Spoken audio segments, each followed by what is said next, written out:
بسم اللہ الرحمن الرحیم۔ جو سچے ہوتے ہیں وہ تہذیب کے دائرے کا لحاظ کرنا بھی جانتے ہیں اور صبر کے گھونٹ پینا بھی۔ باہمت لوگ کبھی ہارا نہیں کرتے، یا وہ جیت جاتے ہیں یا کچھ سیکھ جاتے ہیں۔ پہلے کبھی یزید تھا، کبھی فرعون تھا اور کبھی نمرود، اور ہم اس دور میں پیدا ہوئے ہیں جہاں سبھی ایک وقت میں موجود ہیں۔ ہمیشہ ایک قیامت ہی ہم پہ ٹوٹی ہے، ہمارے ساتھ کبھی حادثے نہیں ہوتے۔ ہر شخص ذاتی باغیچے کی رکھوالی پہ بیٹھ جائے تو اجتماعی باغ اجڑ جایا کرتے ہیں۔ دور حاضر کا سب سے بڑا نشہ شہرت پرستی ہے۔ خدا کے لیے جینا خدا کے لیے مرنے سے مشکل کام ہے۔ ہم صفین میں قرآن نیزوں پر لانے والوں کے نہیں بلکہ کربلا میں قرآن بچانے والوں کے پیروکار ہیں۔ یہاں ہر شخص خدا بن جاتا ہے جب کردار پہ گناہ کا سوال ہوتا ہے۔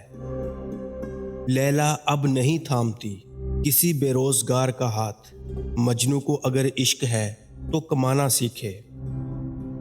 غیر ضروری تنقیدیں وہ تلوار ہیں جو سب سے پہلے خوبصورت تعلق کا سر قلم کرتی ہے۔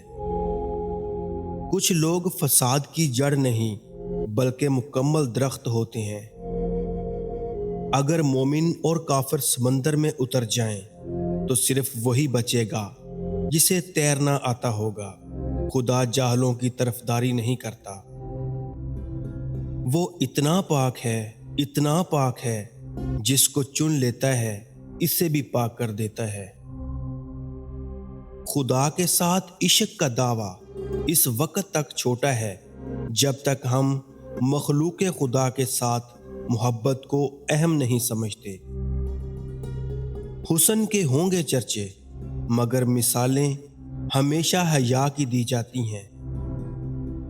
ہم نے خدا کو نشانیوں سے نہیں بلکہ علی علیہ الصلوۃ والسلام کی پیشانی سے پہچانا ہے۔ اخلاق یہ ہے کہ اللہ کی رضا کے لیے اپنے مزاج کو بد اخلاق نہ ہونے دیں۔ آپ خراب موڈ میں بھی کسی سے بدتمیزی کا حق نہیں رکھتے، کیونکہ موڈ ٹھیک ہو جاتا ہے لیکن الفاظ کے زخم ٹھیک نہیں ہوتے۔ سخت مزاج عورت مرد کی دلکش شرارتوں سے محروم رہ جاتی ہے۔ اپنے بچوں کو چاند پر قدم رکھنے والے انسان کے قصے نہیں بلکہ انگلی کے اشارے سے دو ٹکڑے کرنے والے محمد صلی اللہ علیہ وآلہ وسلم کی پیروی کرنا سکھاؤ۔ کسی غریب قبیلے کی آبرو کی طرح ہمارا درد کسی درد میں شمار نہیں۔ حضرت ابو ذر رضی اللہ تعالی عنہ فرماتے ہیں کہ مجھ کو میرے محبوب صلی اللہ علیہ وآلہ وسلم نے 7 اشیاء کی وصیت فرمائی جن کو میں نے کبھی ترک نہیں کیا اور نہ ہی آئندہ ان اشیاء کو ترک کرنے کا خیال ہے۔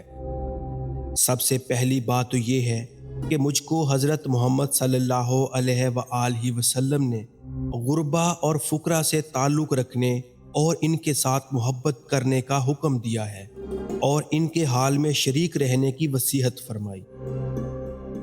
دوسری وصیت یہ فرمائی کہ اللہ تعالیٰ کے حقوق کے متعلق کسی معاملے میں کسی شخص کے برا بھلا کہنے کا خیال نہ کرو۔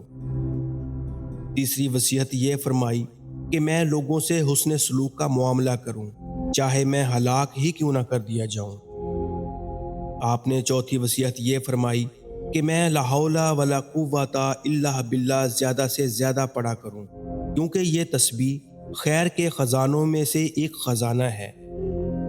حضرت محمد صلی اللہ علیہ وآلہ وسلم نے پانچویں وصیت یہ فرمائی کہ جو لوگ مال میں مجھ سے کم ہیں ان کی طرف نظر کروں اور ان کو نہ دیکھوں جو مال و دولت میں مجھ سے زیادہ ہیں۔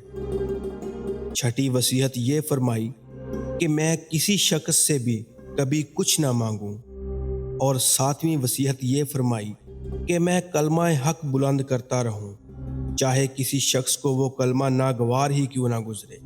اسی وجہ سے حضرت ابو ذر رضی اللہ تعالی عنہ کا مزاج یہ تھا کہ اگر ان کے ہاتھ سے کبھی کوئی کوڑا وغیرہ نیچے گر جاتا تو کسی کو کوڑا وغیرہ اٹھانے کے واسطے بھی نہ کہتے،